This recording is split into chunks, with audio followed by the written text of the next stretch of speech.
Welcome to this live stream. I am delighted this morning to be again with Professor Scott Turner. How are you doing, Scott? Great, thanks, Sabur. Wonderful to see you. Likewise, it's always a pleasure to have you on board. Today, we're going through a very interesting article that you've written, and this is something which is quite novel from the perspective of design and the sort of discussions around it. So, before we get into the article, and I'm going to be, as you're speaking, sharing the actual link with everybody whoever wants to read the article as we're going through this. I want you to clarify your position on intelligent design, because when we speak about design, then some people may think you're an intelligent design proponent, but you're obviously not. So maybe if you can clarify that first. Well, obviously not is sort of half right. It's I do differ from the intelligent design people, and the way that I characterize the difference is that I think they're Platonic in philosophy, whereas I'm more Aristotelian. And Aristotle had this idea that there's some internal um, goal-driven state toward which organisms always strive. He called that the bios, and that's a very internally driven thing. This doesn't mean that there's not intelligence at work there. I think that there is intelligence at work. I agree with the intelligent design people, and that there is intelligence. That intentionality is not just apparent. It's actually something quite real about life itself. But the intelligent design proponents, they tend to regard the intelligence as something that's out there, something akin to the Platonic creator God, if you will, and they are explicit and honest about that to varying degrees, but that's they don't want to come right out and say that it's God. Steve Meyer is an exception to that. He's quite honest about his religious motivation, but that's the principal difference. And where we agree, of course, is there's intelligence, there's intentionality driving this whole thing. And I guess where I would differ from the Neo-Darwinian idea is that when they encounter phenomena like biological design, it's always qualified by this is apparent. It's not real. You're just imagining it. Somehow your brain is filling this in. And what we need to do is we need to look, we need to rise above that to basically embrace this kind of machine-oriented process of natural selection. So when you say that it's an intelligent process, you tend to get quite heated disagreement from the Darwinian side. And the trouble with the Darwinian side is that genetics isn't, well, they're sort of stuck in a particular view of genetics, and our understanding of the way genes work, the way hereditary memory works, is actually expanding far beyond what the typical Neo-Darwinian idea would allow, and that's, I guess, the primary difference. Brilliant. Thank you for that answer. And as you were speaking, I just remembered, because you mentioned Stephen Meyer, he wrote a really positive review of your landmark book, Purpose and Desire. And I saw a really interesting interview he had on the Joe Rogan show, in which they were talking about design from a very broad perspective. And I thought, it'd be brilliant to have you on the Joe Rogan show at some point. I wouldn't mind. It's a very novel. I mean, where you're sitting, the way I see it is, you're sitting in a very unique niche there. And when it comes to design, it's not ID, so it can't be written as anti-scientific or anything like that, and it can't be written off either as a naturalistic, purposeless, random creation of design that Neo-Darwinists are proposing. And that niche area doesn't seem to be occupied by other scientists at the moment. So you have a nice little area there. Well, I like to call it the no man's land between two warring camps, and I think there's a lot in that no man's land where we could have some interesting conversations about evolution. But you're Yeah, right; it's a bit of a lonely spot right now, except for it the is. third way of evolution group. They're explicitly dedicated to exploring this kind of no man's land between Yeah, purposeless Neo-Darwinism on the one side and Platonic purpose-driven intelligent evolution on the other side. But there is a middle ground. yeah. And in the third way middle ground, I guess there is also a spectrum, and you seem to be on the outlands there as well. Well, yeah, I'm an outlier in a lot of ways. Yes. Yeah. Okay, brilliant. So this is the article we're going to be going over: evolutionary architecture, some perspectives from biological design. So for anybody who wants to follow this discussion and wants to know what's going on and what are we talking about today, that's the one that I recommend you watch. So to start off with, I guess one of the easier ways of starting the interview is, what inspired you to challenge the traditional view of design in nature?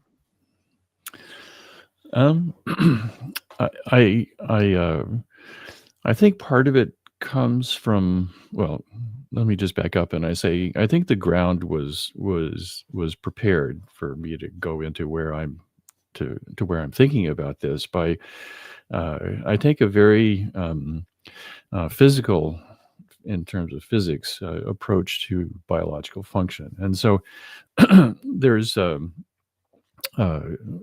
it's a very circuitous route, but uh, just to give you an example, early on in my career, one of my principal areas of research was how birds incubate their eggs, and there's the conventional idea that the mommy bird sits on the egg and keeps it warm, and then eventually the egg hatches. And physically, in terms of the physics of heat transfer between the parent bird, or the incubating parent, and the egg, there's a lot of subtlety in there, and a lot of subtlety that escapes most of the conventional models for how eggs are warmed. Now this is, no one in the world cares about any of this, but what I found was that the conventional physical way of looking at the physics of incubation was totally wrong. It didn't account for the complexities of the transfer of heat, and in ignoring those complexities, or in obscuring those complexities, there was a great deal of biology that was being missed. And so one of the things that I've always done is go into the actual physics of how living things work and try to piece out just what the physics is, and that sort of prepared me, if you will, for looking at termite mounds, which was the other major aspect of my career. There are these African termites. They exist in very large colonies. Among other things, they build these huge mounds, and they don't live in the mounds. They live underground, and this has been an area of interest for entomologists for a long time. And just like in the bird's egg incubation story, there was a classical story for how these things worked. Excuse me, and it was called the air-conditioned termite nest. And I lived in southern Africa for a time, and I decided to take students out to demonstrate this phenomenon to them, and this phenomenon of the air-conditioned termite nest. And so I rigged up a little instrument and went out there, and the actual function that I was measuring was totally unlike what the conventional story was, and that launched me into this, into a subject that occupied probably 20 years of my research career. And again, we got into the difference came from the people who made this beautiful story didn't really understand the physics of it. They didn't understand how the forces that drive flows of air, how structure influences that, and so forth. And so that was the motivation for that research. To get into design, you have to have if you have something that's performing a certain function, the physics means that it has to be structured in a certain way, and so that's the connection between structure and function and design. And again, there's a kind of a circuitous route here. Just a little side anecdote. Students have often asked me, well, how did you plan out your career? And I say, well, I've never planned my career. I've just kind of stumbled from one thing to another as opportunities arose. And in this case, the stumble was a British engineer got in touch with me. He knew that I was working on these termite mounds and how they actually drive the function, which is to act as a lung for the colony. And he was an expert in 3D printing, rapid prototyping. His name was Rupert Sword. He's still active. And he was interested on his own in, well, how can you structure walls in interesting ways to be able to make them porous? And of course, he'd been reading about the termite mound story and all of this stuff, and he got in touch with me, and so we started a very fruitful collaboration. But again, this kind of stumble took me into the whole world of biomimicry, and of course, biomimicry is this notion that you just need to look out to nature to find interesting design principles. They supposedly work better than the typical kind of architectural engineering that architects and designers bring to their craft. And they made this statement. If you go to the Biomimicry website,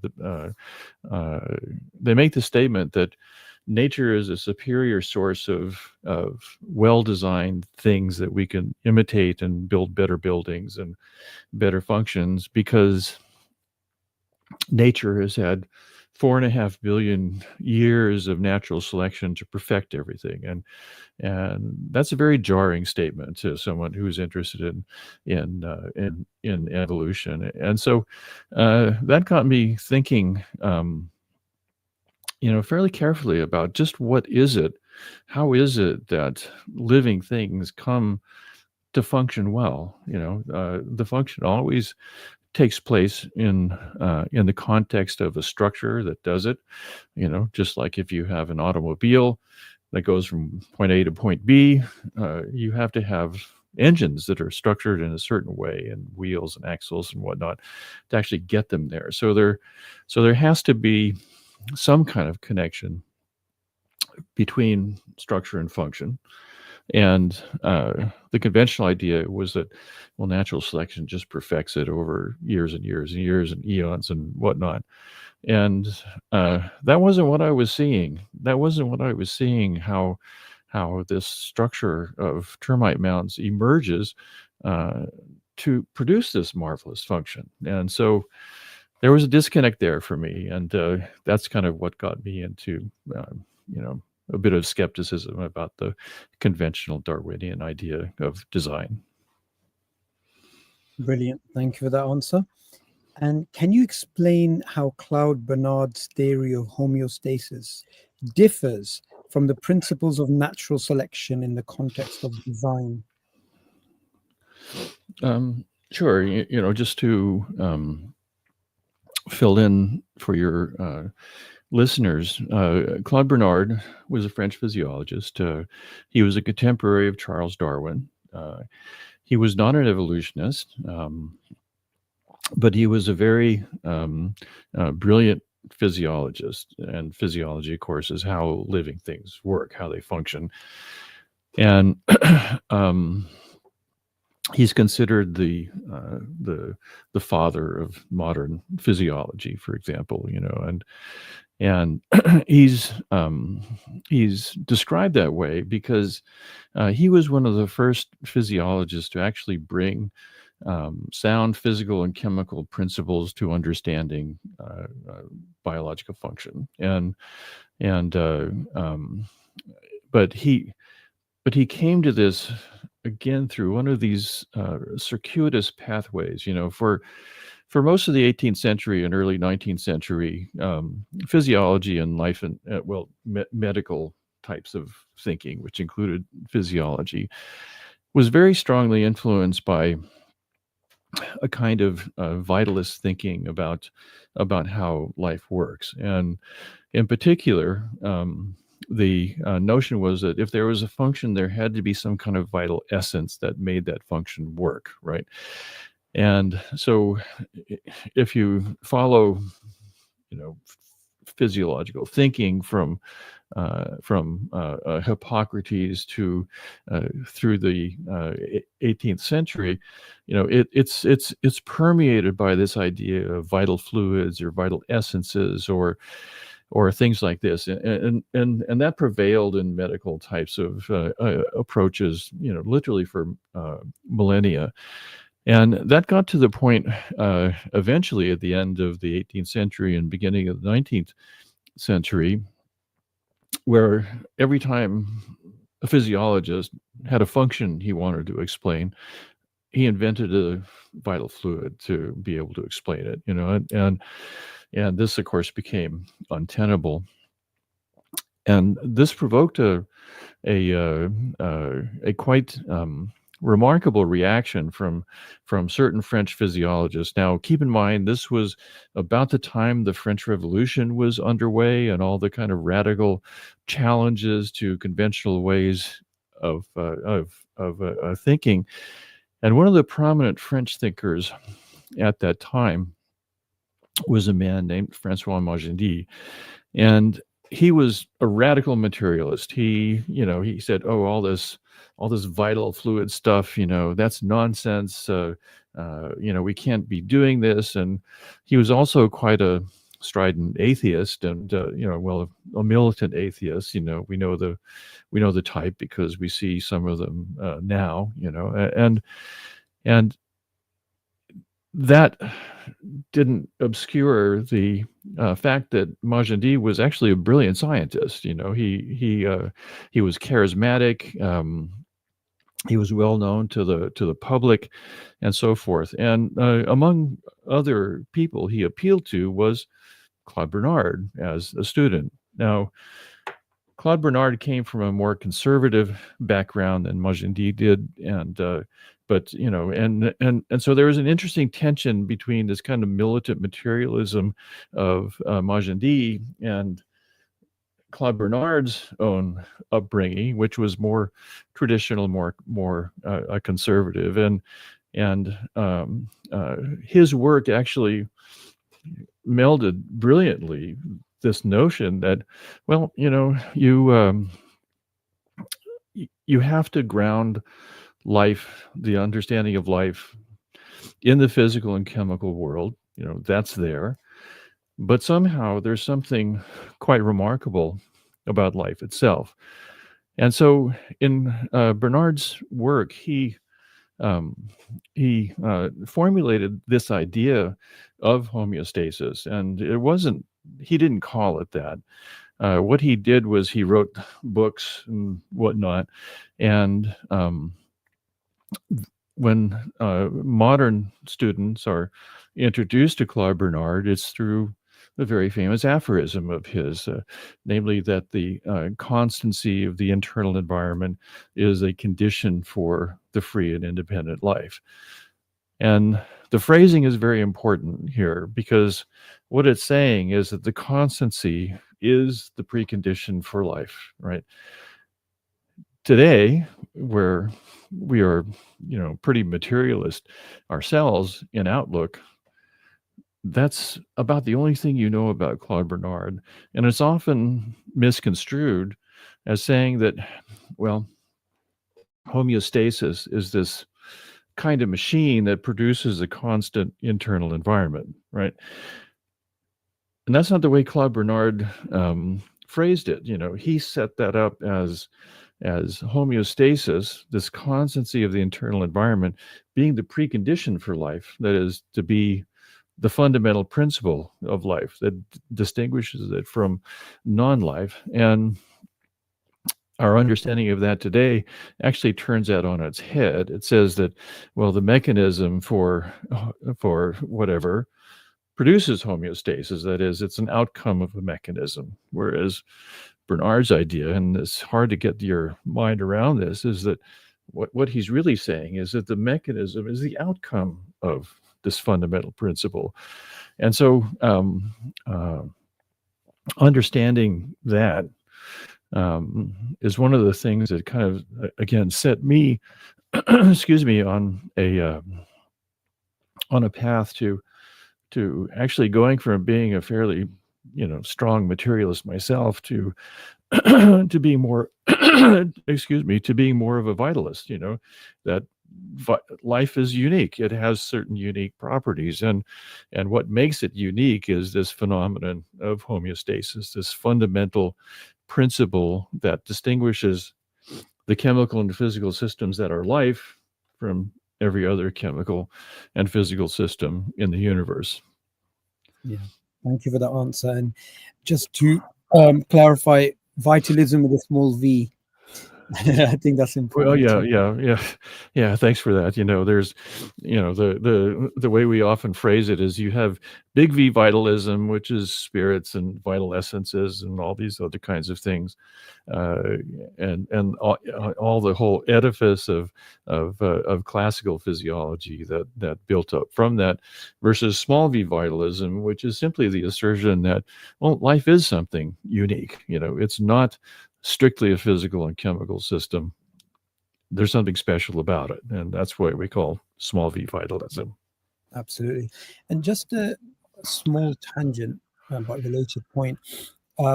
When we are mentioning physiologists, it's important to clarify that physiology has a role to play in evolution. One of the things which has come to the forefront in the last couple of years is the argument that physiology guides evolution. You have this idea that the watchmaker was at least one-eyed, as opposed to blind. So I think that's also important to clarify, because when a physiologist may be getting involved in discussions on evolution, someone may stonewall and say, well, this is not your field, when that's not really the way it is. Yeah, that's very true. And if you look at some of the classic writings of defenders of the Neo-Darwinian idea, like Ernst Mayr and those kinds of people, brilliant actually defenders of the idea. One of the things they do is they say that, well, physiology is not evolution. Physiology is what happens to individual organisms. Evolution is what happens to lineages of organisms.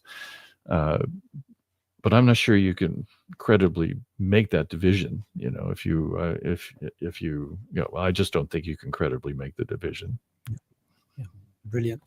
Okay. The next question is, what particular examples do you have that illustrate the effectiveness of living systems in achieving design? What got me thinking that, of course, is what happens in the termite mounds, and just to fill in a little bit of detail there. These termites build these quite large mounds, and they function basically as wind-driven lungs for the colony. The colony itself lives underground, and the mound intercepts wind energy to be able to help facilitate exchange of oxygen and carbon dioxide and whatnot. And in order for them to do that, they have within them, they just look like these big heaps of dirt. But if you cut into them, and this is one of the things that Rupert Sawyer helped us with, it's an incredibly intricate architecture of tunnels inside, and the architecture of these tunnels is crucial to enabling these termite mounds to capture wind energy in such a way that it can function as basically a lung. And so that's the example that I know best. But I developed this thinking in my second book. It's The Tinkerer's Accomplice. Excuse me. And it was specifically geared to understanding the problem of biological design. Where does it come from? How does it work? And how does it come to be? And what might be the connection to evolution? Excuse me. Got a little bit of hay fever here, early spring, northern hemisphere. You know how it goes. And so I explored a number of examples of how good biological design comes about. And there are two that are quite striking and that are pretty tangible.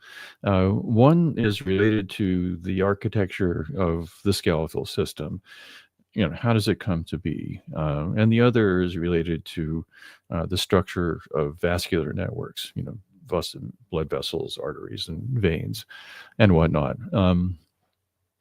And the article that you mentioned is specifically geared towards the bone example. And so let's stick with that for the moment. So if you look at the structure of bones, the long bones, for example, the femur and the humerus and the forelimb bones and so forth. If an engineer approaches that, what they do is they look at how these bones how these structures might bear loads. And there's a whole physics of that. Basically what bones do is they bear bending loads, and you can see that if you look at the way your dog or your cat or a pet stands. The bones don't act as columns. They are usually held at an angle to the ground, and this makes them behave as a kind of a structure called a cantilever. Now, there's a whole there's a whole theoretical framework for how cantilevers bear loads. And if you look at, say, the relationship of the length and the diameter of the femur, for example, and how that varies with body size, it looks a lot like a structural engineer designed them. If an engineer was designing a bridge made of cantilevers that had to bear loads, and you looked at how the relationship between length and diameter and the structure of the bones, the distribution of load bearing material, it's darn similar to the way actual bones work. So there's a clear convergence of structure on good function, both in designed structures designed by engineers like bridges and cantilever beams and those kinds of things, and the ways that bone structures actually emerge. Very close correspondence. Now, if you look at how those two good designs come to be, obviously, if the engineer goes to college, learns all the physical principles, and someone comes to him and says, I want to build a bridge that does this, he puts that physical knowledge to work to give a good bridge design. And so, this is a very intentional kind of a process.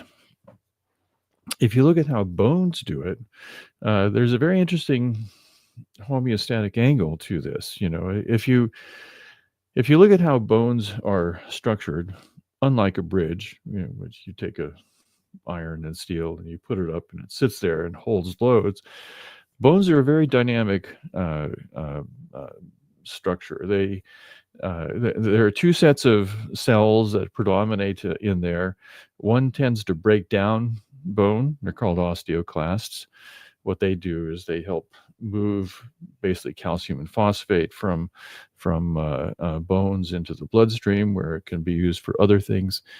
And then there are other cells called osteocytes, and these build up bone. And so you have this balance between cells that break bone down and cells that build bone up. And what governs the balance between those two, and we know from certain medical conditions that the balance can go wrong. Osteoporosis is the classic example of this.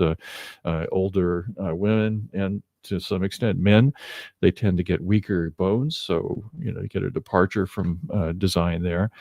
But normally, these two cells working in opposition to one another produce this large-scale structure, which looks as if a structural engineer had designed it, right? But it's this kind of process that's going on at the cellular level. And what governs the balance between them is the ability of these cells, particularly osteocytes, to sense the strain that's existing in the bone. And the strain, this is a technical term here. If you take a flexible rod, for example, and you bend it, you're putting it under strain. The strain is the actual physical deformation of the structure. And osteocytes can sense this, and they, to use a small v vitalist word, they like to live in structures that bear a certain amount of strain, right? If it gets too high, they don't like that. If it gets too low, they don't like that. And so there's this kind of sweet spot of favored strain that these osteocytes bring to what it is they do. And so you can explain the emergent design of a bone by just invoking this concept of strain homeostasis. If it's too much under a load, then they get busy putting more bone down, right? That makes it stronger. If there's too little strain, that means there's too much calcium and phosphate sitting on the bones, not available for other things that the body needs those things for. And therefore, the osteocytes tone down their activity, and this enables the osteoclasts to start breaking down bone. And so, you have this phenomenon of homeostasis that basically is the fundamental principle for how it is that bones emerge with a structure that makes them look as if a structural engineer had designed it. And this is different from the kind of typical Darwinian explanation for design, is that, oh, well, it just is, you have this strain homeostasis, and that's the way it works. And okay, it's all very nice and intelligible to a physiologist, right? But we, of course, don't think that about evolution, because, evolution is about lineages and physiology is about organisms and so forth. But you can't make that distinction, because the ability of bones to function well is basically a component of evolutionary fitness. If you have bones that aren't built the right way, they break, or they have these lumbering creatures. It takes a lot of energy to haul those big bones, over-designed bones around. And that's going to cut into the ability of these organisms to reproduce. And so at the center of it, you have this knowledge of osteocytes and osteoclasts, what kind of strain they want. You can't get away from this kind of perceptual dimension for evolutionary fitness, right? Because if you don't have that, and it doesn't just appear out of nowhere, if you don't have that, you don't have fitness. And if you don't have fitness, you don't have evolution, so there's just no way to separate it. Anyway, I also mentioned vascular networks. We don't need to get into that, but it's a similar kind of a story. The cells that line the internal walls of blood vessels, they also have certain environments that they like, right, to use that loaded term, and they will structure blood vessel networks to conform to this kind of desire, if you will, of the cells that make up blood vessels to get to a certain state. again, it's driven by this intentional striving, if you will, of these blood cells or blood vessels, cells, to get to a certain state. And again, same logic applies.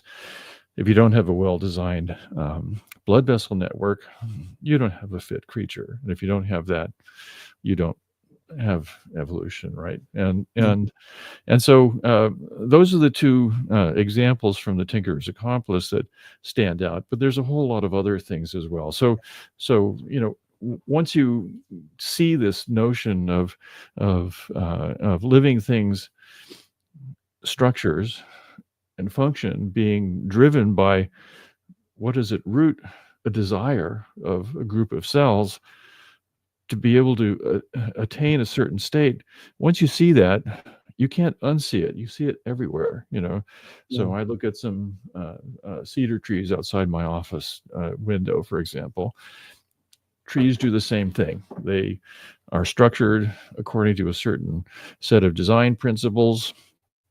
Like bones, they have to be able to bend under strains and so forth. And trees are structured to be able to,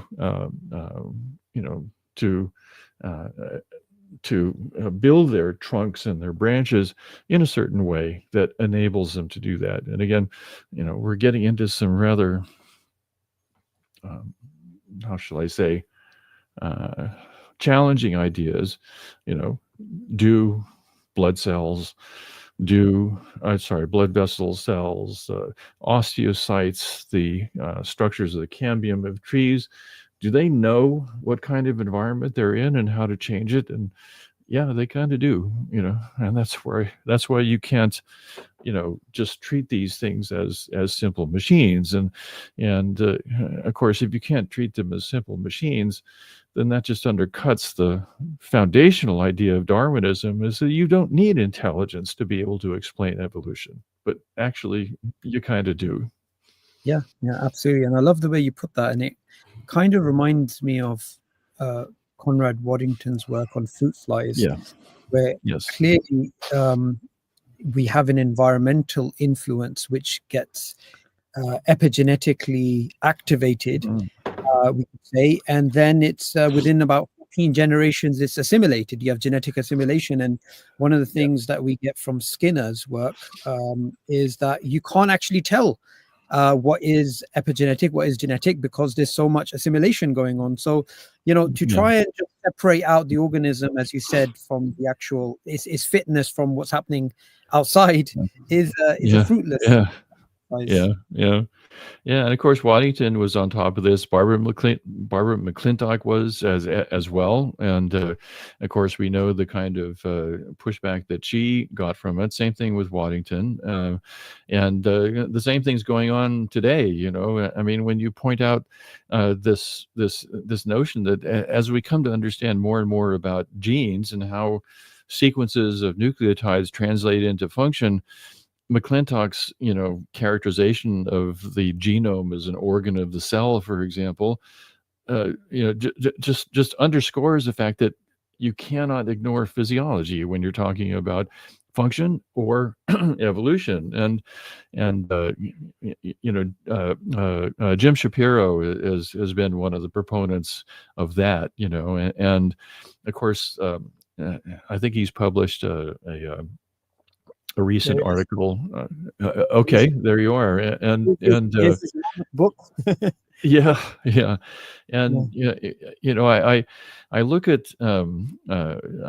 criticisms of that idea, which is basically that this is under a lot more physiological control than the typical gene specification of function idea does. If you look at reviews, for example, I was just reading Jerry Coyne's review of some of his work, and it's, Shapiro just doesn't understand evolution. But of course, what Shapiro is doing is he's challenging the viewpoint of people like Jerry Coyne and Richard Dawkins and so forth. And Richard Dawkins has a new book out, Genetic Book of the Dead, and you see that kind of thinking again and again. We have this perfect explanation for everything about biology, We might not understand it all right now, but don't worry, it's coming, as long as you stay within this framework of neo-Darwinism. And one of the things that the third way is doing, and Jim Shapiro is one of those individuals.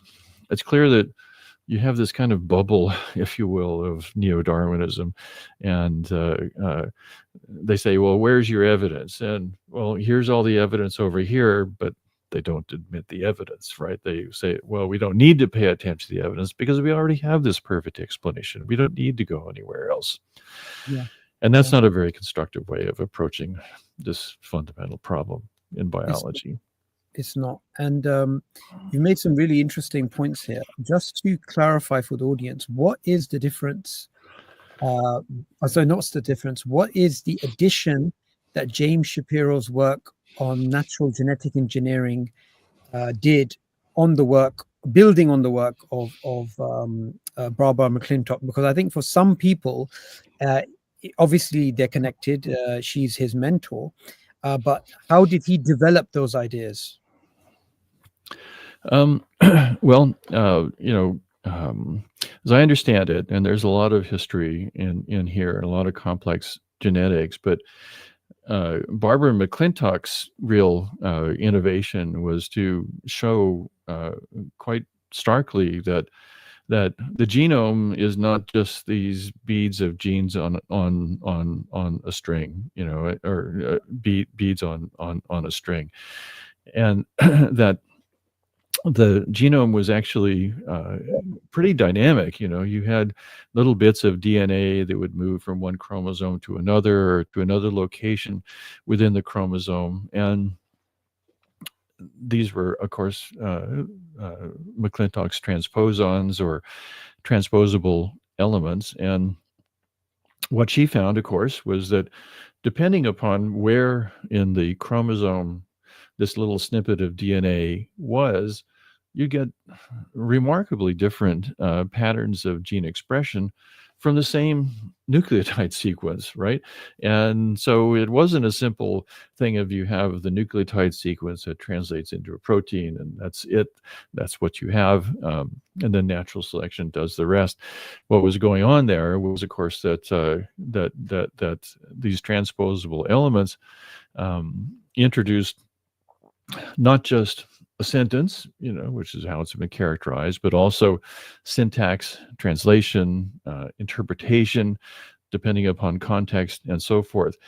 And so that paints a radically different picture of what the genome is. Of course, she eventually won the Nobel Prize for that. Good for that. She deserved it, certainly. But what it did was it was the first. It was the first brick in this notion that the genome is very dynamic. It can be influenced by the cell and the function of the cell in which it's embedded. And of course, McClintock did this primarily in the context of embryonic development, development of seed color and coat and those kinds of things. And what Shapiro has done is to extend that to a whole bunch of other functions, and so transposable elements are a part of that. But what he has done is actually look at some of the things that influence the likelihood of transposition of segments of DNA into other contexts, and how that affects gene expression and those kinds of things. And so he's been filling in this idea that there's a whole lot of physiology between gene sequence, nucleotide sequence, and the expression of whatever information is in there. And of course, that also undermines the neo-Darwinian idea, because it says that physiology is actually driving the expression of these genes. It's not the genes driving the expression of the physiology. It's physiology that's actually feeding back onto this. And I don't know if your listeners know about the central dogma of molecular biology, which is you have DNA to RNA to protein. It never goes back. What Shapiro has been doing has been closing that loop back. So you can actually have function feeding back onto the genome. And the really radical idea there is that physiology can actually determine genes on the fly. It actually kind of undermines, this classical concept of the gene in a really profound way, and that has some really profound implications for evolution, including it's physiology that drives evolution. It's not genetics; it's physiology. Absolutely. And that obviously dovetails really nicely with what we were saying earlier about design, and design Yes. being to fitness, not being divorced from what's happening outside of the organism in terms of environmental stresses. Okay, so the next question I want to ask you about architecture. How do you think your ideas about living systems and design could influence architectural practices? Well, this is coming into this issue of biomimicry again.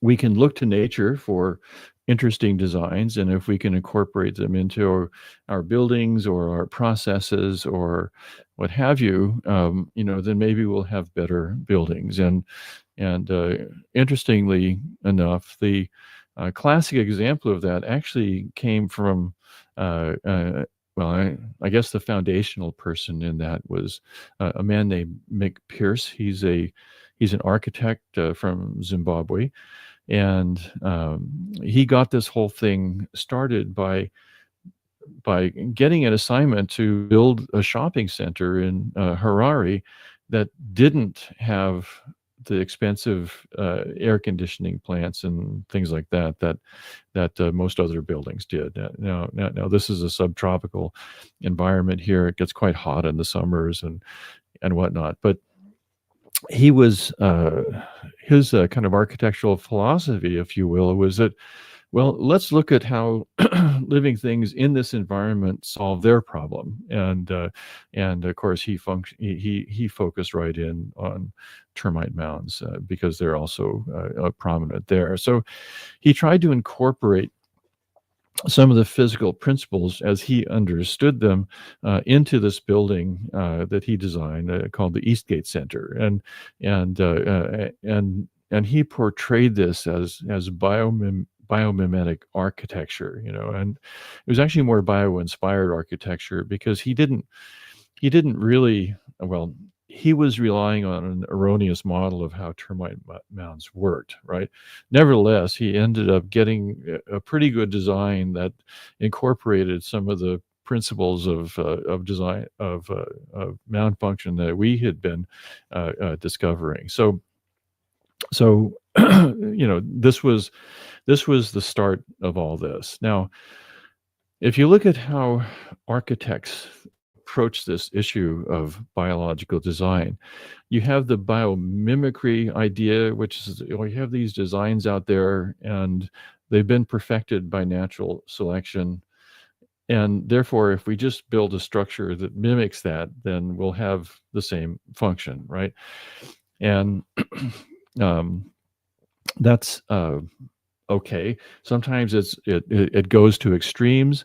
So, for example, one of the unfortunate things that has come from that is something that my friend Rupert Sorer calls bio-bling. You see this thing, this biological thing out there, and you just build something that looks like it, and you plaster it onto your building. And you see this in a lot of green wall designs. You see it in other kinds of things. Or climate control through these very complicated information networks that are built into buildings and so forth. But one of the problems there is that you have a structure, and again, we bring in the analogy between the bridge and the bone, for example. A bridge is a structure. It just sits there, right? It's not dynamic. It just kind of sits there and bears the load. But when you look at how a bone is built, it's a very dynamic structure. There's this phenomenon of homeostasis that goes into actually determining the relations between, length and diameter and distribution of load-bearing material, and so forth. And so it's a very dynamic kind of a thing.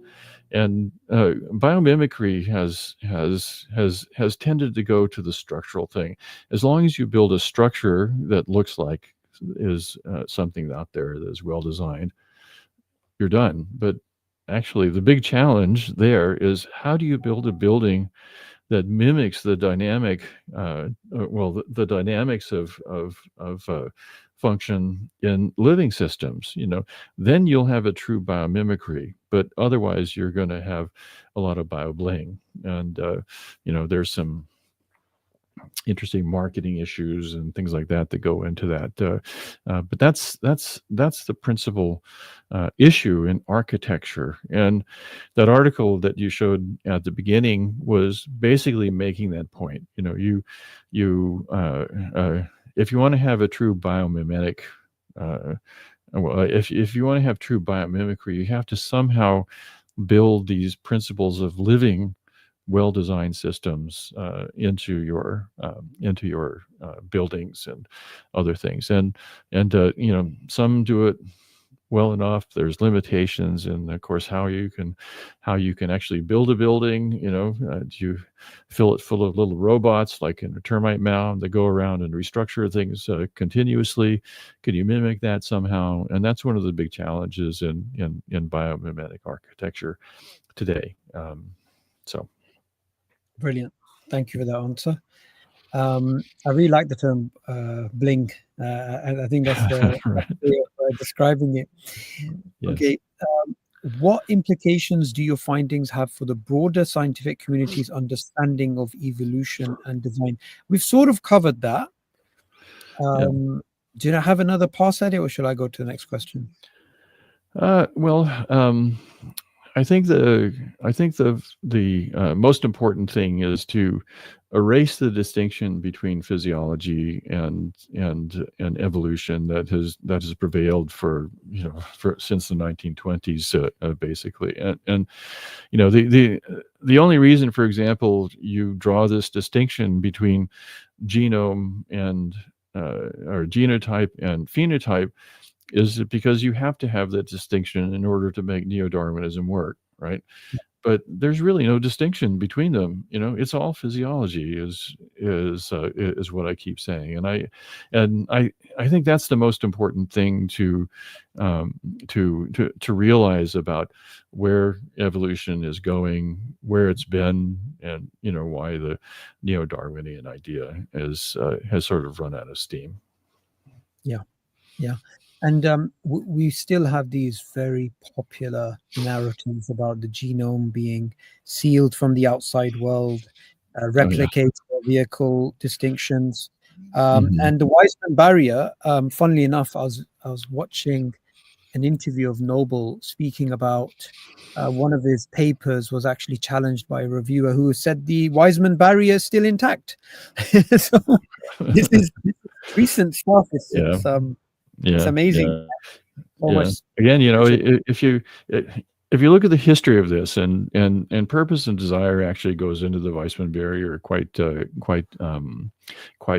deeply, and it's not a barrier at all. What the Weissman barrier is a device for modulating the interaction of the physiology of the organism with the genome of the developing egg, and so it's not a barrier at all. It's a regulator of the interaction between the gamete and the body, but it's not a barrier at all. And if you delve into Weissman's own thinking about this, he goes into this rather bizarre thing involving ids and that sort of thing. And so our picture of Weissman barrier today is very different from the one that Weissman tried to come up with. And again, his theory was invented because the Darwinian idea needed for it to happen, rather than any kind of scientific demonstration that it was actually a barrier.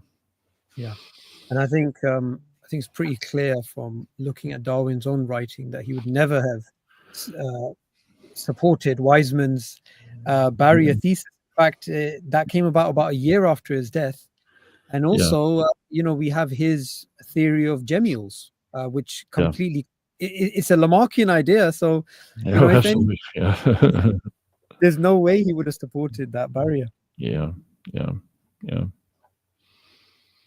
Okay, so my second last question is, how do you address potential criticisms from proponents of Darwinism regarding your perspectives on living design? I think in my questions, I think to be clearer, I'll say Neo-Darwinism as opposed to Darwinism. So Sure. how do you address potential criticisms from the Neo-Darwinists in regards to your Um, ideas? Yeah. well, I think that's part of the problem is style of argumentation, if you will, and we touched on this a few moments ago.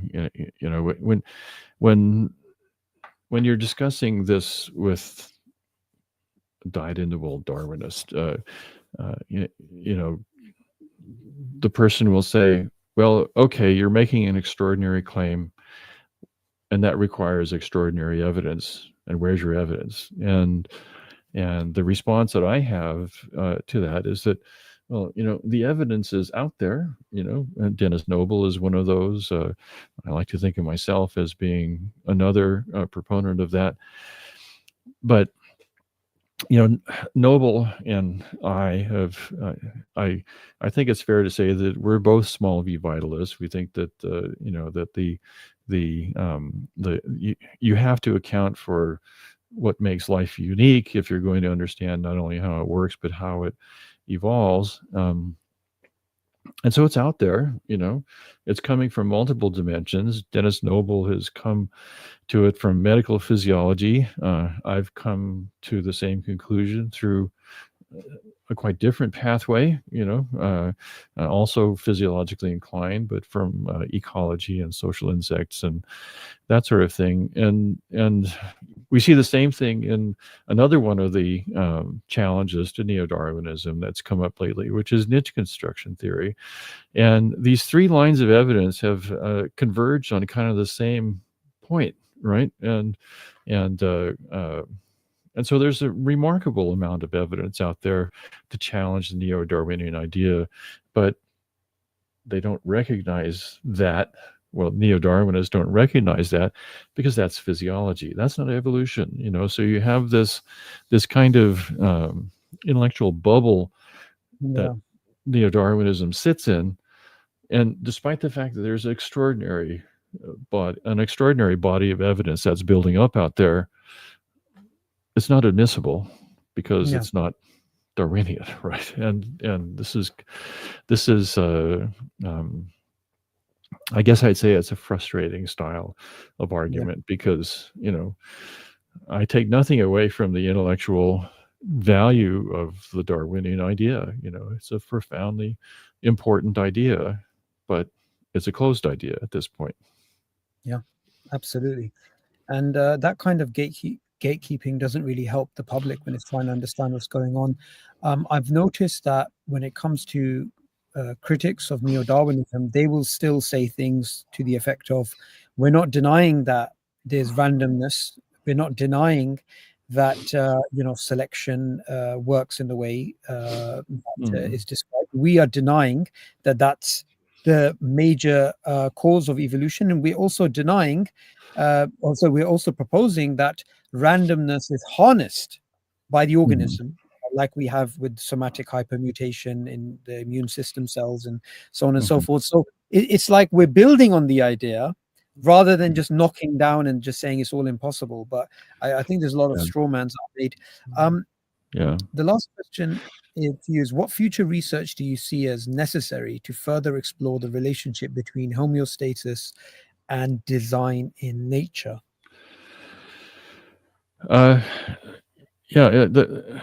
It's a really good question. I'm at the end of my research career. I'm retired, so I'm not really active in research anymore. Before I try to answer this question, let me just amplify what you said just previously, which is that and this goes back even to Darwin. You cannot be, I would argue, a physiologist without coming to grips with the fact that physiology is guided by a great deal of intentionality. That's what adaptation is. And when you have intentionality, you have basically intelligence at work. And that's the very kind of thing that even Charles Darwin sought to get away with.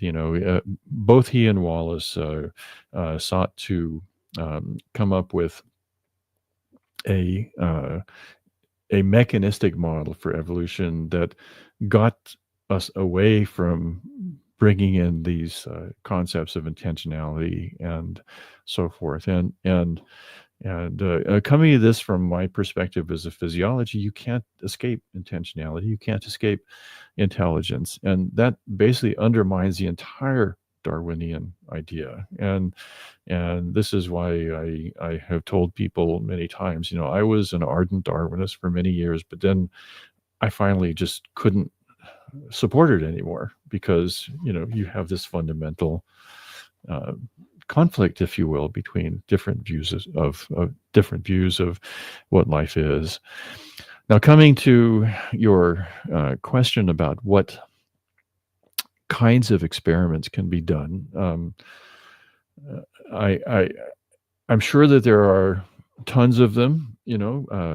As I've said, 3 different lines of inquiry: Dennis Noble's physiology, mine from physiological ecology, if you will, and then niche construction theory. They've all converged on the same point from very different perspectives, and so I think within that there's going to be ample room for exploring this question of homeostasis and how basically fitness and evolution work. There's going to be multiple approaches to this, but one of the big problems is how you get people to be thinking about this, and I often tell a story about a conference I was at several years ago. It was niche construction people. I was there. There were some geologists and some anthropologists there, and it was a real exciting conference. It was a real mixed bag of people. So I got up and gave my little spiel and made the point that these are intentional phenomena. It's intelligent what we're looking at here. And the coffee break afterwards, I had 2 groups of people come up to me, and one said, "Well, I really enjoyed your talk, but I wish you hadn't brought intentionality into it." And then I had another group that came up, sort of whispered to me, "I'm so glad you brought intentionality into it." So there's this interesting diversity of mindsets that exists in all these different disparate approaches to the issue of evolution and challenges to the Neo-Darwinian idea. And the ingenuity for approaching those things is going to come from people who are still active in research. And there's this ongoing conflict between, is life intelligent and intentional, or is it strictly mechanistic? Now, in terms of what I did, I brought a physiological perspective to the problem of adaptation in termite colonies, and you could do experiments like say, well, what happens if you do this to a collection of termites, and how does that translate into a particular structure? And we were making progress towards that, and it was looking like we could explain differences in mound architecture to differences in behavior of termites that we were looking at in the laboratory. Okay, so that's good, but these things take time, and time marches on, and people get old and retire like I did.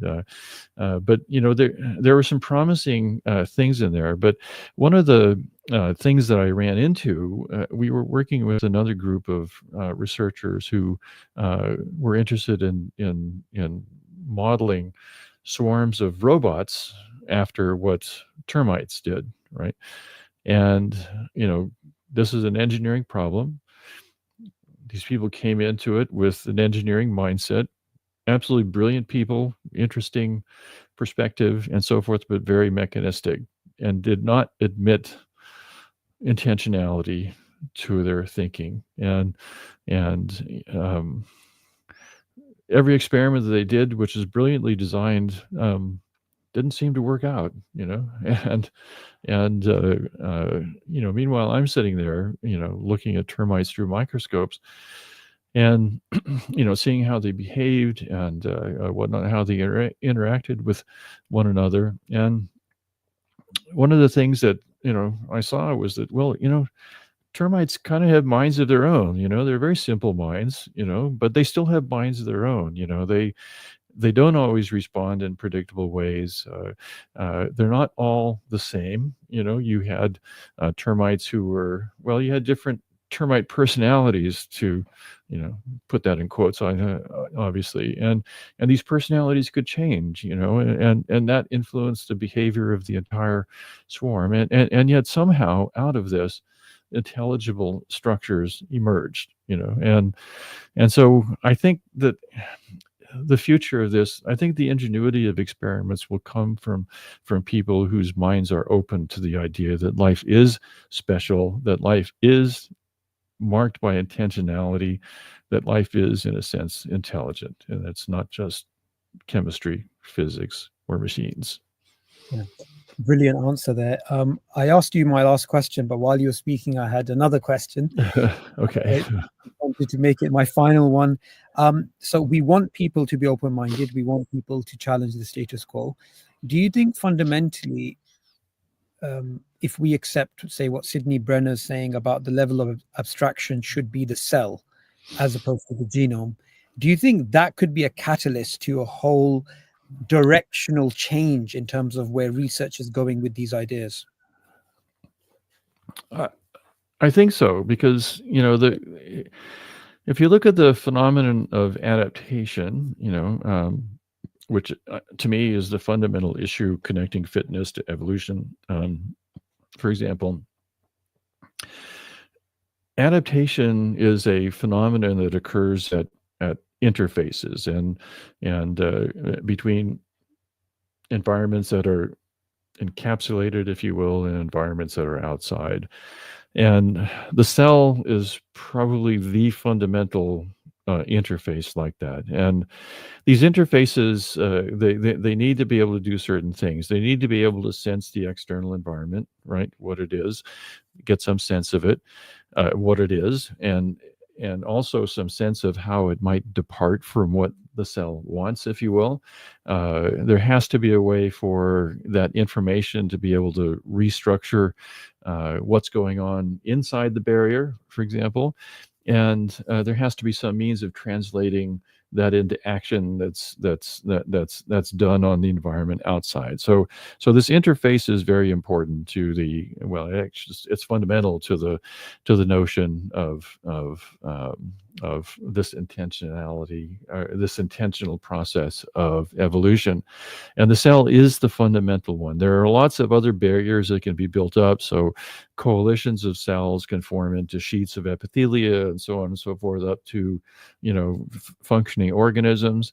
The interfaces can exist in other contexts. So for example, there's interfaces between, say, the roots of plants and the fungal microbiome that exists around that. Again, it's all these units that are interacting with the environment and modifying it, sensing it, modifying it appropriately, and so forth. And it extends all the way out to the limits of the biosphere. And I've said this several times, that the atmosphere of all things is a biological construct, and it comes from basically things that are encapsulated within these adaptive boundaries, influencing the external environment. And so the notion that it's the cell that is the fundamental unit, I think, is a sound one. You could say, for example, that in the eukaryotic cell, that the nuclear membrane can be another kind of boundary, and I think that's certainly true. But if we're going to have a truly comprehensive and coherent theory of evolution, we need to be able to show that this also works in organisms without nuclear membranes. So even in the bacteria, the prokaryotes, which don't have a nuclear membrane, you still have a cell membrane that acts as an adaptive interface. So Brenner's idea that the cell is a fundamental unit is certainly congenial to my way of thinking. But of course, you can build on that, by looking at coalitions of cells, coalitions of tissues, and all these other kinds of things. That is the organization of living things that we see across the board. Prokaryotes, eukaryotes, all the different eukaryotic kingdoms, and so forth. So yes, I think that the cell is the place to start. But it's not the whole thing. No, absolutely. Thank you so much, Professor Scott, for giving us your time and coming back and being a regular on the channel. I really love speaking to you. So we're going to have you back in the summer for something special. And just letting the viewers that if everything goes well, then we should be having a panel discussion sometime in the summer. I hope so. That would be wonderful. Okay, Subur, thank you very much for hosting me again, and I really appreciate the ability to talk to your listeners. Cheers. Bye-bye.